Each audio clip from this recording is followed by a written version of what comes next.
Hello everyone, welcome to elite state. My name is Gaurav and today I am back again with a new video. आज हम बहुत सारे questions के बारे में बात करने वाले हैं क्योंकि आए दिन स्टूडेंट्स इनके बारे में पूछते हैं एंड इट इज बेटर कि आज इसी दिन हम इसके बारे में कवरेज कर दें सो दैट आज के बाद में आपको जो मुद्दे की चीजें जानना इंपॉर्टेंट है वो आपको पता चल जाए एंड आप अपना सारा ध्यान अपनी पढ़ाई पे लगा पाएं। देखिए, जो भी आईएम पेपर सेट करता है और जो भी कन्वीनर उस ईयर के पेपर के लिए जिनको ड्यूटी मिलता है, उनका जो साइकोलॉजी है वो इम्पैक्ट आपको पेपर के अंदर देखने में मिलता है। तो इसलिए कौन सा आईएम जो है वो पेपर सेट करने वाला है और कौन से कन्वीनर होंगे, उनका थॉट प्रोसेस क्या है, थोड़ा बहुत उसके बारे में जान लेना इंपॉर्टेंट होगा। बहुत कुछ इसके ऊपर डिपेंडेंट नहीं है, बट साइकोलॉजिकली आपके ऊपर भी इंपैक्ट पड़ता है इस चीज का। अगर आपको पता हो तो आपको लगता है कि यार आप और ज्यादा अच्छे से अपने आप को रेडी कर सकते हो। तो कैट 2026 का paper most probably IIM Indore ही सेट करेगा एंड उसकी जो नोटिफिकेशन है वो आएगा जुलाई 26 को 2026। 2-4 दिन ऊपर नीचे हो सकता है, ये हर ईयर होता है, तो आप मानकर चल सकते हो एंड सेम डे पे भी आ जाए तो बहुत अच्छी बात है। चलो, कोई फर्क नहीं पड़ता हमें उससे। अब बात ये आता है कि यार आईएम इंदौर ने रिसेंट ईयर में कब लास्ट पेपर बनाया था, तो 2020 का पेपर आईएम इंदौर ने सेट करा था। उससे पहले 2014 का पेपर भी आईएम इंदौर ने सेट करा था और उससे पहले आईएम इंदौर ने 2009 का पेपर भी आईएम इंदौर ने ही सेट किया था। तो ये कुछ प्रीवियस ईयर्स के पेपर हैं, बट रिसेंट टाइम में 2020 का ही पेपर है जिसके साथ आप रिजेम्बलेंस लेने का ट्राई कर सकते हो। 2014 बहुत पुराना टाइम हो गया, उस टाइम पर पेपर पैटर्न अलग होते थे, तो चीजें थोड़ा अलग लेवल पे पूछी जाती थी। 2009 तो और ही बहुत पीछे चला गया, तो उसका इतना ज्यादा रेफरेंस आप नहीं ले सकते हो। एक जो डिसेंट लेवल पे आप रिजेम्बलेंस के लिए ट्राई कर सकते हो, 2020 का पेपर है। अब जो कन्वीनर 2019 में थे वही हाई चांसेस हैं जी, 2020 में से सॉरी, वही हाई चांसेस हैं कि अभी जो कैट 2026 का पेपर होगा वही कन्वीनर जो है वो यहाँ पर भी रहने वाले हैं।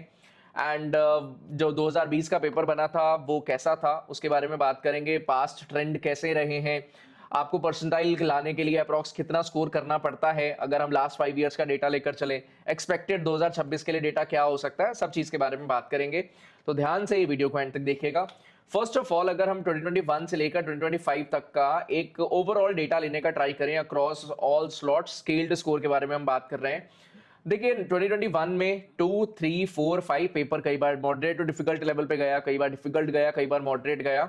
और अगर 99.9 परसेंटाइल्स की हम बात करें तो स्कोर्स के अंदर जो डिफरेंसेस है आप यहाँ पर चेक कर पाओगे। जो भी आपके टारगेट कॉलेजेस हैं उस अकॉर्डिंग आपको किस रेंज में स्कोर लाना होगा, आप ये बात समझ पा रहे होंगे। अगर आपका 99 परसेंटाइल्स का टारगेट है तो अप्रोक्सीमेटली आप ये पकड़ के चलिए, अगर आप 90-95 के आसपास पहुंच जा रहे हो तो हाई चांसेस है आप 99 प्लस परसेंटाइल्स पे चले जाते हो। अब रिसेंट ईयर में अगर 2021 में पेपर का डिफिकल्टी लेवल थोड़ा सा नीचे हो गया तो 97 पे 99 परसेंटाइल बन रहा था, ये 1 मार्क ऊपर नीचे हो सकता है। और 84 पे आप 2022 में आया, 2025 में 84 पे, 88 पे थोड़ा डीएलआर इजी बना था तो 88 पे चला गया। तो ये फ्लक्चुएशन इस लिहाज की होती रहती है, ये चलता रहता है सिनेरियो, इसमें बहुत ज्यादा चेंजेस जो है वो नहीं आते। पेपर का डिफिकल्टी लेवल ऊपर नीचे होता रहेगा, बट मोटा मोटा सिनेरियो आप देख पा रहे हो कितना रेंज है। मिनिमम 76 पे गया है 2023 का, जो क्वांट बहुत ही डेंजरस लेवल का था, और मैक्सिमम जो है वो 97 पे गया है। इतना फ्लक्चुएशन जो है वो टोटल है 99 परसेंटाइल्स के लिए। सेम गोज फॉर 95, आप देख पा रहे होगे जब डिफिकल्ट पेपर था 55 पे ही 95 परसेंटाइल प्लस पे चला गया था स्कोर, एंड जब इजी सिनेरियो पे चीजें रही थी तब 72 पे वो गया है। तो रेंज ऊपर नीचे जाता रहेगा। तो आपको एक आइडिया लेने के लिए ठीक है, मॉडरेट पेपर आया, मॉडरेट था, मॉडरेट टू डिफिकल्ट था, ईडी टू मॉडरेट था, मॉडरेट टू डिफिकल्ट था, तो कुछ सिनेरियो पे चीजें आप चेक कर सकते हो क्योंकि यहाँ पर डीएलआर काफी इजी हो गया था, तो ओवरऑल स्कोर जो है वो बड़ा जंप जो है वो मिल गया था। ठीक है, अब आपको बहुत ज्यादा इसके बारे में नहीं सोचना है कि भाई मेरा स्कोर वर्सेस परसेंटाइल का क्या सिनेरियो है। Same goes for VRC section, आप चेक कर सकते हो 56, 52, 51, 56, 53, 99.9 परसेंटाइल। सिमिलरली 99 परसेंटाइल के लिए आप ये स्कोर चेक कर पाओगे। And if we talk about this chart, आप 2021, 2, 3, 4, 5 आप परसेंटाइल वाइज डिफरेंस देख सकते हो कितना है, अप्रॉक्स रेंज जो है उतना ही चल रहा है। बट एक चीज हम आपको अगर डिस्कस करें तो आप यहाँ पर अगर इस चार्ट को एनालाइज करते हो और ये वाला चार्ट भी अगर आप देखने का ट्राई करते हो तो आपको ये समझ में आ रहा होगा कि यार अप्रॉक्स रेंज का स्कोर कैसे बन रहा है। अगर मैं 99 परसेंटाइल के बारे में बात कर रहा हूं तो मुझे, अगर मैं 90 स्कोर मान के चलूं, पेपर का डिफिकल्टी लेवल ऊपर नीचे हो जाएगा, अगर मैं 90 मान के चलूं तो 30 अगर मैं क्वेश्चंस करेक्टली कर पा रहा हूं तो 99 परसेंटाइल पर मैं पहुंच जाता हूं। तो थ्योरेटिकली उतना डिफिकल्ट तो नहीं लगता ये काम कि अगर मैं 10 to 12 क्वेश्चंस पर सेक्शन करेक्टली सॉल्व कर लेता हूं तो मेरा 99 परसेंटाइल प्लस जो है वो चला जाता है। But across 3 sections consistently stable score रखना बड़ा टास्क है। और उसके लिए पढ़ना पड़ेगा। उसके लिए ईगो फैक्टर को साइड पे रखकर अपना मेहनत अच्छे से करना होगा कि भाई मुझे उस लेवल का नॉलेज हो कि मैं इजी टू मॉडरेट लेवल के क्वेश्चन सॉल्व करने की कैपेबिलिटी रखता हूं, और मेरे में उतना पेशेंस और मेरा ईगो प्रॉब्लम नहीं होना चाहिए कि मैं डिफिकल्ट क्वेश्चन के अंदर बहुत ज्यादा टाइम इन्वेस्ट करूं, मुझे पिक एंड चूज करना आता हो। तो अगर थ्योरेटिकली बात करें तो 30 क्वेश्चंस ओवरऑल कोई बहुत बड़ी बात नहीं है, बट प्रैक्टिकली अगर बात करें तो वो बड़ा बात है, अदरवाइज हर कोई 99 प्लस परसेंटाइल ले आता। बट एक स्ट्रेटजी के साथ अगर आप आगे बढ़ते हो तो हाई चांसेस हैं कि आप एक तरीके के साथ आगे बढ़ोगे तो आप बहुत ज्यादा पजल अप नहीं होगे एंड अच्छा करने का आपका स्कोप बन जाता है। सेम चीज वीएआरसी के लिए, सेम चीज आप डीएलआर के लिए भी चेक कर सकते हो। 99 परसेंटाइल देखो किस रेंज के अंदर जो है वो बन जा रहा है। 30 मार्क्स पे 99 परसेंटाइल बन जा रहा है। 40 पे क्योंकि पेपर ही बहुत इजी था, इस पेपर में पहली बार ऐसा हुआ था कि लोगों ने 4-4 पजल्स भी सॉल्व कर दिए थे, अदरवाइज 2-2.5 पजल सॉल्व करना एक बड़ा टास्क रहता है सबके लिए। 27, 30, तो ओवरऑल 30 एवरेज पे मतलब 10 क्वेश्चंस करेक्टली, मतलब 2-2.5 क्वेश्चंस पजल्स करेक्टली करने पे आपका 99 परसेंटाइल टच कर जाता है। तो कोई बहुत बड़ा टारगेट नहीं है, अगर आप सही से प्रिपेयर कर रहे हो तो आपको पता चल रहा होगा यार मैं ओवर अटेम्प्ट ना करूं, गलत पजल पे टाइम इन्वेस्ट ना करूं, तो 2 पजल्स आप पिक कर सकते हो। बट अगर पेपर इजी हो जाए तो थोड़ी ज्यादा भी अटेम्प्ट करनी पड़ सकती है। तो हमारा हर बारी परसेंटाइल्स का सबसे बड़ा बेनिफिट ये है कि यार यहाँ पे सारी चीजें रिलेटिव है कि आप बाकी स्टूडेंट्स के कंपैरिजन में कैसा परफॉर्मेंस दोगे, उसके ऊपर डिपेंड करेगा कि आप एग्जाम में कितना परसेंटाइल ला पाओगे।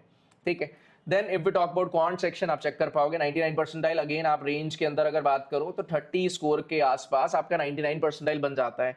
30 स्कोर पे 99 के बारे में ही क्यों बात कर रहा हूं, क्योंकि 99 एक टर्म ऐसा है जिसको बहुत सारे लोग फैंसी करते हैं कि मुझे 99 प्लस परसेंटाइल चाहिए। तो आप उस स्कोर रेंज को देख सकते हो और एक आइडिया ले सकते हो कि आप कहां पर स्टैंड करते हो।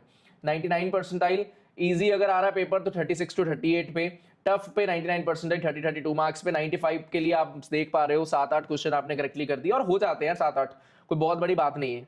और एक चीज क्वांट्स जो है वो ऐसा पेपर नहीं होगा कि आप आए और कर दिया और हो गया, वैसा पेपर नहीं आता, क्योंकि मैक्सिमम स्टूडेंट्स अरिथमेटिक के ऊपर खेलने का ट्राई करते हैं एंड कैट जो है वो अरिथमेटिक को थोड़ा डिफिकल्ट बना रहा है। अब उससे इंजीनियर्स और नॉन इंजीनियर्स का जो फाइट चलता रहता है कि भाई नॉन इंजीनियर चाहिए, इंजीनियर नहीं चाहिए आईएम कॉलेजेस में। तो कैट का जो फिलॉसफी है वो ये है कि अगर मैं इजी पेपर बना दूंगा क्वांट का तो हर कोई कर लेगा, वो इंजीनियर भी कर लेगा, नॉन इंजीनियर भी कर लेगा, तो it automatically means that score बढ़ जाएगा ओवरऑल, एंड फिर इंजीनियर्स के आगे बढ़ने के चांसेस और बढ़ जाते हैं। तो कैट थोड़ा सा इंक्लाइंड नहीं है, सही है गलत है अलग बात है, वो अलग डिस्कशन है। बट कैट चाहता है कि यार मुझे कम से कम इंजीनियर्स मिले, तो वो डिफिकल्टी लेवल थोड़ा बेटर ही रखता है, मॉडरेट टू डिफिकल्ट रखता है, सो दैट अगर किसी को नहीं आता तो वो बहुत ज्यादा क्वेश्चन अटेम्प्ट तो कर नहीं पा रहा, मान लो वो 6-7 क्वेश्चन अटेम्प्ट कर पा रहा है, जिसको अच्छा नॉलेज भी है क्योंकि पेपर मॉडरेट या मॉडरेट टू डिफिकल्ट लेवल का है, तो वो 10-11 क्वेश्चंस कर पाए, तो उससे डिफरेंस बहुत ज्यादा क्रिएट नहीं होता। अगर कोई 21 मार्क्स ला पा रहा है और अगर कोई 30 मार्क्स ला पा रहा है तो 9 मार्क्स का ही डिफरेंस क्रिएट कर लिया उस पर्सन ने जो कि मैथ्स बहुत ज्यादा स्ट्रॉन्ग रखकर बैठा था, इंजीनियर था। और जो नॉन इंजीनियर था 9 मार्क्स का डिफरेंस आया, और वो 9 मार्क्स का डिफरेंस वो वीएआरसी या डीएलआर में पार कर सकता है जो भी कोई नॉन इंजीनियर है। तो मेरे अकॉर्डिंग ये पॉइंट ऑफ व्यू है कैट का, क्वांट को थोड़ा बेटर रखने का, और हाई चांसेस है कि क्वांट आपको इस ईयर भी थोड़ा बेटर ही मिलेगा। बट आईएम इंदौर कैसा पेपर बनाता रहा है आने वाली स्लाइड्स में उसके बारे में हम बात करेंगे। तो मेन लॉजिक ये है कि क्वांट थोड़ा सा मॉडरेट टू डिफिकल्ट लेवल का ही रखा जाता है, हाई चांसेस है इस ईयर भी ऐसा ही होगा। थोड़ा हाई स्कोरिंग उसी पे रहता है कि अरिथमेटिक और अलजेब्रा पे ज्यादा से ज्यादा क्वेश्चंस होंगे। अरिथमेटिक थोड़ा लेंदी होगा, अलजेब्रा थोड़ा अच्छे लेवल का होगा। अगर आपको अच्छा नॉलेज है तभी आप क्वेश्चंस वहां पर बढ़ा सकते हो मैथ्स में, अदरवाइज नहीं। पहले प्रॉब्लम क्या होता था मैथ्स में, अगर बहुत ज्यादा इजी पेपर रख दिया, अब 22 क्वेश्चंस अगर आ रहे हैं तो स्टूडेंट्स ऐसे रहते थे जो 22 में से 20 क्वेश्चंस भी करेक्टली कर लेते थे, 60 मार्क्स वो ले आते थे। वहीं पर जो नॉन इंजीनियर है वो 10 क्वेश्चंस कर लेता था, 30 मार्क्स। तो एवरेज जो स्कोर का डिफरेंस था ना वो 30 मार्क्स तक का डिफरेंस जो है वो क्रिएट हो जाता था, जो बहुत बड़ा डिफरेंस है। और वीआरसी एंड डीएलआर में उतना डिफरेंस ज्यादा स्कोर करके आगे निकलना मुश्किल था नॉन इंजीनियर्स के लिए। तो इस साइकोलॉजी पे अभी कैट चल रहा है कि भाई क्वांट थोड़ा बेटर रखा जाए, सो दैट आए गए कोई भी आया और आकर सॉल्व कर दिया वैसा सिनेरियो ना रहे। तो डेप्थ में जाकर पढ़िए। और आईएम इंदौर का जो साइकोलॉजी है भाई वो शॉर्टकट्स आ जाए, डायरेक्ट फॉर्मुला बेस्ड क्वेश्चन आ जाए, उस पर है नहीं।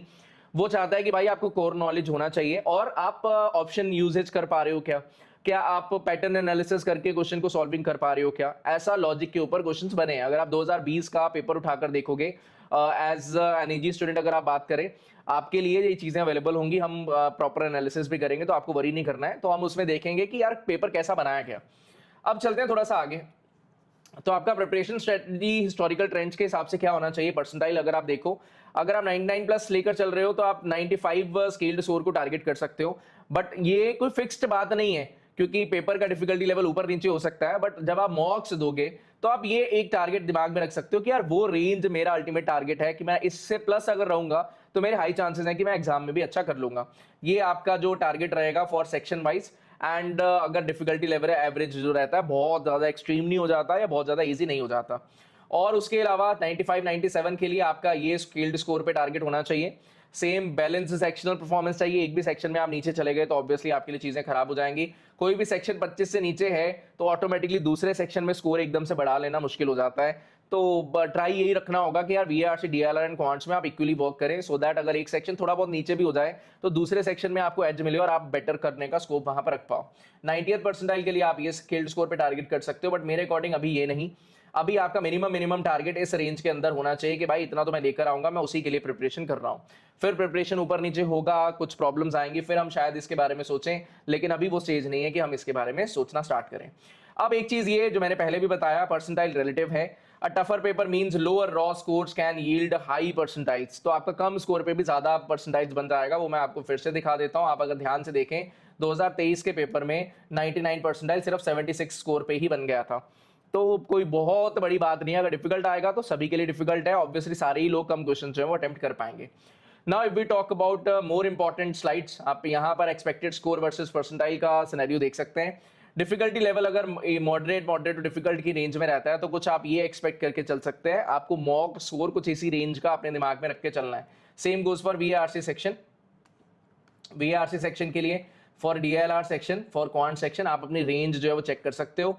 एंड यहाँ पर भी 2024 का एक्चुअल, 25 का एक्चुअल और 2026 का फोरकास्ट क्या है। तो जो डिफिकल्टी लेवल पहले आ चुकी हैं उसके बीच का आपका कुछ स्कोर रेंज अपने दिमाग में रखकर चल सकते हो, सो दैट मॉक्स में आपका टारगेट उतना परसेंटाइल्स रहे एंड उस स्पेसिफिक रेंज को आप टारगेट कर पाए। देन आप यहाँ पर भी सिनेरियो जो है वो चेक कर सकते हैं जी। मॉडरेट पेपर डिफिकल्टी जो है वो लास्ट 5 ईयर्स के अकॉर्डिंगली हमने लिया है, 2021 से लेकर 2025 तक। देन कैट का रजिस्ट्रेशन जो है वो इंक्रीज हो सकता है 3 to 5%। ऑब्वियसली अगर ज्यादा लोग होंगे पेपर देने वाले तो परसेंटाइल पे भी उसका इंपैक्ट पड़ता है। भाई अगर 1 लाख लोग पेपर दे रहा है और अगर 3 लाख लोग पेपर दे रहा है तो 99 परसेंटाइल की अगर हम बात कर रहे हैं तो 99 परसेंटाइल का सिनेरियो ये है कि यार 1% मतलब 1000 पर्सन ऐसे होंगे जिनका 99 प्लस परसेंटाइल्स होगा। एंड अगर 3 लाख लोग पेपर दे रहे हैं तो 3000 पर्सन ऐसे होंगे जो 99 प्लस परसेंटाइल्स पे होंगे। तो ऑब्वियसली अगर ज्यादा लोग हैं तो फर्क पड़ता है परसेंटाइल्स के सिनेरियो पे। एंड मेजर स्ट्रक्चरल चेंज अगर नहीं होता तो भाई ये सिनेरियो पे चीजें बनना चाहिए। और 5 ईयर का हमने ट्रेंड जो है वो उसके ऊपर फोकस किया है। ठीक है, अब कुछ चीजों के बारे में मैं बात करना चाहता हूं जो आपके लिए, ये स्लाइड आपके लिए बहुत ही ज्यादा इंपॉर्टेंट है, तो ध्यान से देखिएगा। हमारे पास में 2017 से लेकर 2019 तक एक स्पेसिफिक लेवल पर कैट जो है वो चल रहा था। 2016 से कैट का डिफिकल्टी लेवल और पेपर पैटर्न, क्वेश्चंस का डिफिकल्टी लेवल, कैसे टाइप के क्वेश्चंस पूछे जाते हैं वो चेंज हुआ। 2016 से बीआरसी में से ग्रामर एकदम हटा दिया गया, नहीं आता, वोकेबलरी आता था पहले, हटा दिया गया। टीटा इन्वॉल्व हो गए 2016-17 से, टीटा वाले क्वेश्चन आने लगे। 16, 17, 18, 19 ऑलमोस्ट सिमिलर लेवल पे था पेपर। और 2019 तक वैसा ही चला कि 100 क्वेश्चंस आते थे जिसमें 34 क्वेश्चंस फॉर वीआरसी सेक्शन रहता था जिसके लिए 1 आवर का टाइम मिलता था। 32 क्वेश्चंस आते थे डीएलआर के जिसमें 8 डीएलआर पजल आते थे, अगेन 1 आवर का टाइम मिलता था और 8 पजल्स आते थे सॉल्व करने के लिए। सिमिलरली 34 क्वेश्चंस आते थे क्वांट सेक्शन में और 1 आवर का ही पेपर होता था ये भी। और यहाँ पर भी आपके पास में 1 आवर का टाइम मिलता था, टोटल 3 आवर का पेपर होता था जिसमें 1 आवर तीनों सेक्शंस के लिए होता था। And 34 question, 32 question and 34 questions का सिनेरियो चलता था। फिर ये था ओल्ड पैटर्न। ठीक है, उसके बाद में गेम बदला और गेम ऐसा बदला कि यार 2019 के बाद में आ गया कोविड। कोविड के आते ही बहुत ही ज्यादा सिस्टम ऐसा हो गया यार, पता नहीं कैट कैसे कनेक्ट होगा, कैसे कनेक्ट नहीं होगा, ऑनलाइन क्या घर से देना होगा, क्या वहां सेंटर पे जाकर देना होगा। तो क्योंकि कोविड था तो प्रॉक्सिमिटी का सिनेरियो चल रहा था कि भाई एक दूसरे से इतनी दूर आपको खड़े रहना है। तो आईएम इंदौर ने ये प्लान करा कि भाई हम 2 स्लॉट्स की जगह पर, पहले 2 स्लॉट्स में पेपर होता था कि स्लॉट 1 एंड स्लॉट 2, 3-3 घंटे के 2 स्लॉट्स होते थे। तो आईएम इंदौर ने बोला कि यार अब ना हम 2-2 आवर्स के ना 3 स्लॉट्स ले लेते हैं, क्योंकि कंप्यूटर सिस्टम्स तो उतने ही अवेलेबल है पूरे इंडिया में, बहुत ज्यादा तो है नहीं। तो अगर हमें एक पीसी छोड़कर भी बिठाना है, लोगों को दूर दूर रखना है सो दैट कोविड का सिनेरियो ना बने, तो हम 3 स्लॉट्स में ले लेते हैं सो दैट एक स्लॉट में अप्रोक्सीमेटली 1 लाख लोग हों। अगर 3 लाख लोग पेपर दे रहा है तो एक लाख लोग आए तीनों स्लॉट्स में और पेपर दे दें। अगर 2 स्लॉट्स थे तो 1.5 लाख पर्सन एक स्लॉट में दे रहे थे। अभी उन्होंने 2-2 आवर्स के 3 स्लॉट जो है वो कर दिए। बट गेम यहां पर ये करा आईएम इंदौर ने कि जो टाइम 3 आवर्स से 2 आवर पे कन्वर्ट हुआ। और जो सेक्शनल टाइम लिमिट 60 मिनट्स थे 40 मिनट्स पे कन्वर्ट हुआ। तो अगर हमारे पास में टाइम 2/3 हो गया तो भाई नंबर ऑफ क्वेश्चंस भी आइडली 2/3 होने चाहिए थे, बट IIM इंदौर ने ऐसा नहीं करा। उन्होंने टाइम तो 100 क्वेश्चंस 180 मिनट्स से 76 क्वेश्चंस 120 मिनट्स में कर दिए, जो कि बहुत ही ज्यादा लेंदी था। अब इस पेपर के साथ में सबसे बड़ा प्रॉब्लम ये था कि मैक्सिमम स्टूडेंट्स, मतलब बहुत ही ज्यादा स्टूडेंट्स है जो मिनिमम एक आरसी देख तक नहीं पाए, मिनिमम दो पजल्स वो देख तक नहीं पाए, और क्वांट के 8 से 10 क्वेश्चंस वो नहीं देख पाए, क्योंकि बहुत लेंदी पेपर था। VARC में एग्जॉस्ट हो गए, बुरा हाल हो गया लोगों का। और ये प्रॉब्लम को समझते हुए नेक्स्ट ईयर IIM अहमदाबाद ने चीजों को IIM अहमदाबाद ने चीजों को ट्रैक पे लाया। IIM अहमदाबाद ने बोला भाई ये नहीं चलेगा, ये सिस्टम खराब है। 66 क्वेश्चंस पे वो गेम लेकर गए वापस कि भाई अगर क्वेश्चंस टाइम अगर 2/3 हुआ है तो क्वेश्चंस भी 2/3 होना चाहिए। सिमिलरली IIM बैंगलोर ने वही पैटर्न फॉलो करा, सिमिलरली IIM लखनऊ ने वो पैटर्न फॉलो करा। फिर IIM कलकत्ता आ गया जी, जिनके लिए DLR जो है वो बहुत ही ज्यादा सर्वप्रिय है। तो उन्होंने बोला यार DLR में 2 क्वेश्चन और बढ़ा देते हैं, 68 क्वेश्चन का सिनेरियो उन्होंने रख दिया है। ठीक है जी, ये 2024 तक का सिनेरियो बना। 2025 का सिनेरियो जो है वो अपने पास में यहां से रिमूव हो चुका है, तो 2025 के सिनेरियो पे भी बात कर लेते हैं। 2025 में क्या हुआ जी?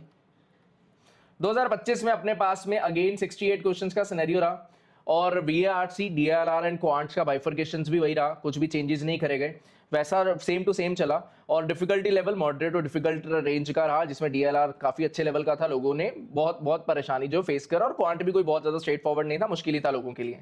And VARC similar level of difficulty पे बहुत ज्यादा चेंजेस जो वो नहीं हुए। अब मेन बात हम चलते हैं थोड़ा सा DLR के पॉइंट ऑफ व्यू से कि यार पिछले 6-7 साल में DLR में क्या खेल खेला गया है।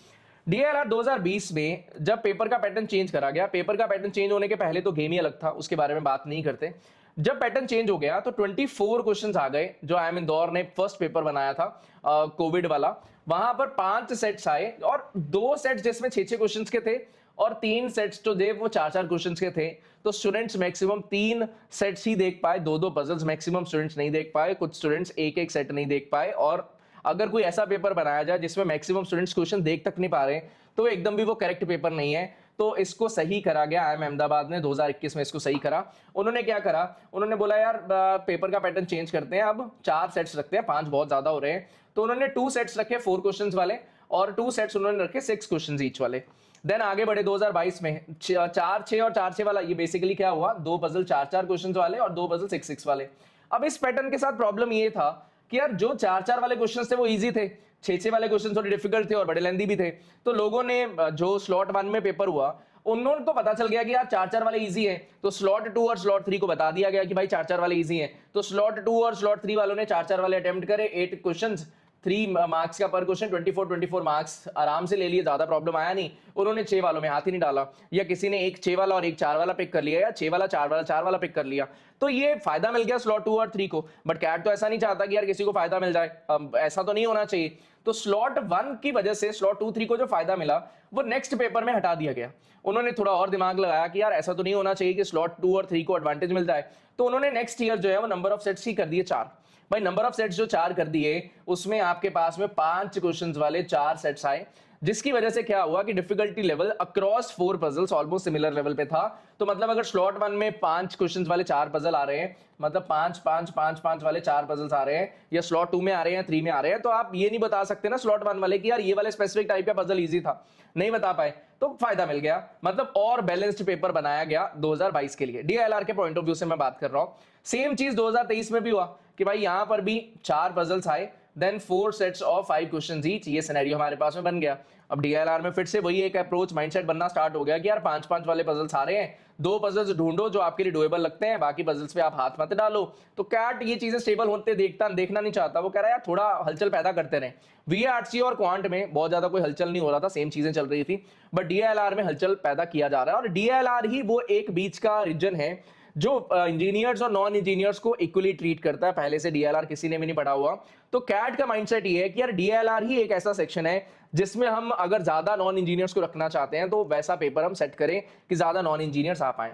2024 का पेपर क्या हुआ, 2024 में DLR जो है बहुत हल्का बना दिया गया, बहुत ही नॉर्मल लेवल पे बना दिया गया। इसमें अब नंबर ऑफ क्वेश्चंस बढ़ा दिए गए, 2 क्वेश्चन बढ़ाए गए, तो डिफिकल्टी लेवल नीचे कर दिया गया। भाई नंबर ऑफ सेट्स बढ़ गए 5, डिफिकल्टी लेवल कम कर दिया। 2 सेट्स 5 क्वेश्चंस वाले, मतलब 5-5 वाले 2 आ गया, और डिफिकल्टी लेवल का बहुत ज्यादा डिफरेंस नहीं था 5-5 वाले क्वेश्चंस में और 4-4 वाले पजल्स में। बाकी के 3 पजल्स जो है वो 4-4-4 वाले आए, सारे ही क्वेश्चन जो है वो इजी ही लेवल की डिफिकल्टी पे थे, 5-5 वाले थोड़ा सा बेटर पे थे। फिर पेपर का पैटर्न रहा सेम 2025 में, 22 क्वेश्चन आए जिसमें 5 सेट्स आए, 2 sets of 5 question, 3 sets of 4 question. अब डिफिकल्टी लेवल इंक्रीज हो गया था। डिफिकल्टी लेवल इंक्रीज होने का मतलब ये है कि भाई अपने पास में जो क्वेश्चंस थे 4-4 वाले फिर भी डुएबल थे, 5-5 वाले काफी डिफिकल्ट हो गए, तो किसी के लिए भी इजी रहा नहीं। तो ये ओवरऑल जर्नी है। अब हम IIM इंदौर से क्या एक्सपेक्ट करके चल सकते हैं जी? IIM इंदौर से आप ये कंसिडर जरूर करके चलें 2026 पॉसिबिलिटी जो है कि भाई वो पेपर जो होगा वो बहुत ज़्यादा ऐसा जैसे 2025 में आ गया, कन्वेंशनल DI आ गया, कन्वेंशनल आपके पास अरेंजमेंट्स के क्वेश्चंस आ गए। मेरा ऐसा मानना है कि जो IIM इंदौर का थिंकिंग था 2020 के पेपर पे भी मैं डिटेल्ड चर्चा करूंगा जी, 2020 का पेपर कैसा बना था। बट अभी के लिए अगर मैं एक ओवरव्यू दूं आपको, मुझे ऐसा लगता है कि कन्वेंशनल पजल्स नहीं आएंगी।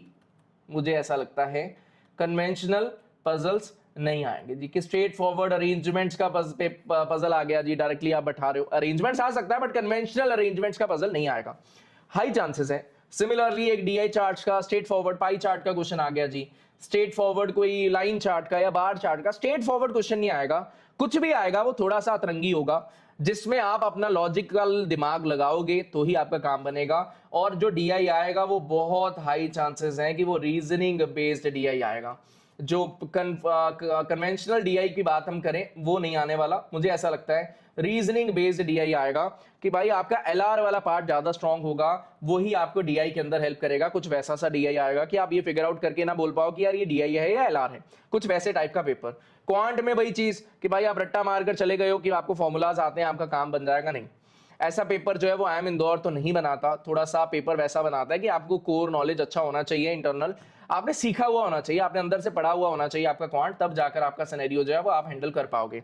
और अरिथमेटिक एंड अलजेब्रा के ऊपर ज्यादा वेटेज रहने वाला है, क्योंकि इंजीनियर्स एंड नॉन इंजीनियर्स को अगर बहुत ज्यादा, क्योंकि अगर मॉडर्न मैथ्स या ज्योमेट्री या नंबर सिस्टम बहुत ज्यादा बढ़ा दिया तो नॉन इंजीनियर्स और पीछे चले जाएंगे, तो अलजेब्रा और अरिथमेटिक पे ही टिका रहेगा। कैट बहुत हाई चांसेस हैं, जो साइकोलॉजी इस टाइप पर कैट का चल रहा है। और VARC जैसा कुछ ईयर्स से सेम सिनेरियो पे चल रहा है, बहुत ज्यादा फ्लक्चुएशन VARC में नहीं आया।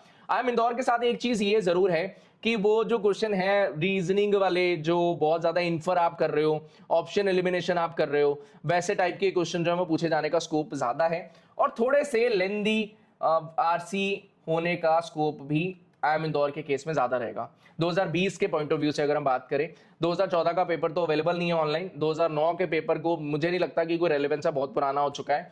2014 2010 से लेकर 2016 तक के पेपर्स जो है वो अवेलेबल नहीं है, उस टाइम पर कैट पेपर रिलीज नहीं करता था, तो 2017 ऑनवर्ड्स ही पेपर आपके पास में अवेलेबल है। तो जो डेटा हमारे पास में अवेलेबल है उससे हम ये कह सकते हैं। अब बातों की बात ये है कि भाई मुझे एक आइडिया लग गया कि अगर कन्वेंशनल पजल्स नहीं आने तो मैं थोड़े पजल्स अच्छे लेवल पर सॉल्विंग कर लूँ।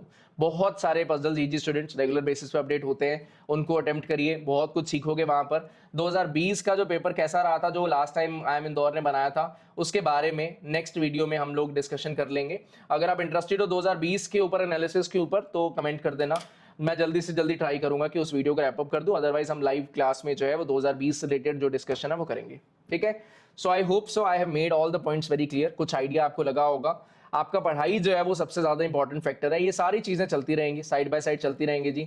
आपका पढ़ाई सबसे ज्यादा इंपॉर्टेंट फैक्टर है। अगर आपने डेप्थ में जाकर अपना क्वांट्स पढ़ा है तो आपको कोई रोक नहीं सकता। 7, 8, 10 क्वेश्चन करना कोई बहुत बड़ी बात नहीं है। एंड अगर आप क्वांट में अच्छे से प्रिपेयर्ड हो तो आप 12 to 15 क्वेश्चन तक रीच कर सकते हो, जो कि एकदम ही आपको नेक्स्ट लेवल पर ले जाएगा, आपको ओवरऑल परसेंटाइल को। Similarly if we talk about DILR section, तो भाई DILR में आपको पूरा नॉलेज लेना है, क्रैमिंग वाला ट्राई मत करो कि भाई एक ही पजल आप बार बार करते जा रहे हो, रिवीजन कर रहा हूं जी मैं। DILR में रिवीजन नहीं है, try to solve new puzzles. और ट्राई आपका ये होना चाहिए कि सेल्फ सॉल्विंग आप हर बारी उसमें करने का ट्राई करो। जितना ज्यादा सेल्फ सॉल्विंग के ऊपर आप एम्फेसिस दोगे, आप इंप्रूवमेंट करोगे जल्दी से जल्दी, क्योंकि पेपर में नया ही आएगा, रिपीट होने का स्कोप बहुत बहुत बहुत कम है, ठीक है।